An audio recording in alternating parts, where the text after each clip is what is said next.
Le moment où tout bascule. Tout commence par un détail presque imperceptible. Une lumière qui s'éteint, un téléphone qui perd le réseau, un terminal bancaire qui refuse une transaction. Au début, personne ne s'inquiète vraiment. Les gens pensent à un simple bug, un problème technique, quelque chose qui va se régler en quelques minutes. Mais très vite, les signes s'accumulent. Les transports s'arrêtent, les radios cessent d'émettre, les paiements ne passent plus nulle part. Les rues deviennent étrangement silencieuses, comme si la ville retenait son souffle. Tu observes autour de toi et tu comprends que quelque chose d'anormal est en train de se produire. Ce n'est plus une panne, c'est un basculement. Un effondrement soudain, brutal, qui frappe chaque aspect de la vie quotidienne.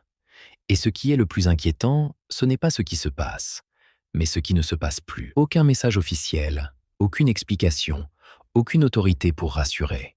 Juste un vide total. Un vide qui s'installe dans les esprits et qui se transforme lentement en peur. Tu sens que quelque chose d'irréversible vient de commencer et que les prochaines heures vont décider de ton avenir. Quand la société perd ses repères. Quand un pays s'arrête, ce n'est pas la catastrophe elle-même qui crée le danger, mais la réaction des gens. Les premières heures sont confuses.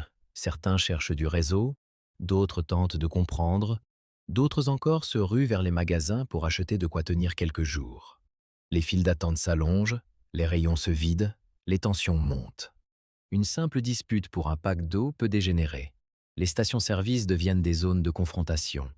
Les forces de l'ordre, dépassées, ne peuvent plus intervenir partout. Les appels d'urgence ne répondent plus.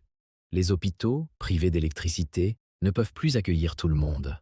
Les gens comprennent qu'ils ne peuvent compter que sur eux-mêmes. Les plus vulnérables paniquent, les opportunistes profitent du chaos, et les plus lucides se replient. Les quartiers changent d'atmosphère. Certains se ferment, d'autres explosent. Les rumeurs circulent, les fausses informations se propagent, et la peur devient un carburant. C'est dans ces moments-là que la véritable nature humaine se révèle, et que ta survie dépend autant de tes décisions que de ta capacité à éviter les autres. Les 72 heures qui décident de ta survie. Les 3 premiers jours sont les plus critiques. La première priorité, c'est l'eau. Sans eau potable, tu ne tiens pas plus de 3 jours. Tu dois sécuriser ce que tu as, en trouver si tu n'en as pas, et éviter toute source douteuse. La deuxième priorité, c'est ton logement. Le sécuriser, le renforcer, et surtout éviter d'attirer l'attention. La discrétion devient essentielle. La troisième priorité, c'est d'éviter les zones à risque. Centres commerciaux, stations-service, grands axes.